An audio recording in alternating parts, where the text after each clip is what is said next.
உயிர் உலகின் கைகளை பிடித்து கோவிலின் படிக்கட்டுகளை தொட்டு வணங்கிய நயன்தாரா.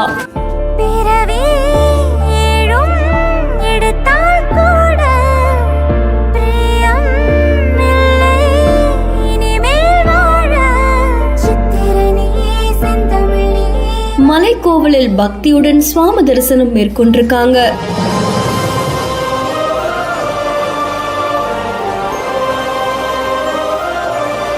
சினிமா பிரபலத்தை பார்த்ததும் நெகிழ்ந்து போன பக்தர்கள்.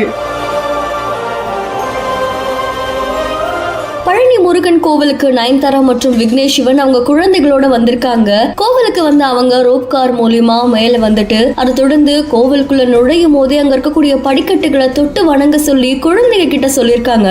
அந்த குழந்தைங்களும் ரொம்ப அழகா படிக்கட்டுகளை தொட்டு வணங்கி கோவிலுக்குள்ள நுழைஞ்சிருக்காங்க. அதை தொடர்ந்து பழனி ஆண்டவரை தரிசனம் செஞ்சுட்டு கோவில் வளாகத்தை சுற்றி வந்திருக்காங்க. அங்க இருக்கக்கூடிய பக்தர்களுமே இவங்களை பார்த்த உடனே நெகிழ்ந்து போயிருக்காங்க. இந்த காட்சிகள் சமூக வலைதளங்கள்ல வைரலா பரவிட்டு இருக்கு. வேண்டுதலை நிறைவேற்றுறதுக்காக உயிர் உலகோட நயன்தாரா விக்னேஷ் சிவன் வந்தது பலரையும் நிகழ்ச்சிக்குள்ளாக்கி இருக்கு. இந்த செய்தி தொடர்பான உங்களுடைய கருத்துக்களை கமெண்ட்ல சொல்லுங்க. மேலும் செய்திகளுக்கு பிஹைண்ட் ஃபாலோ பண்ணிக்கோங்க.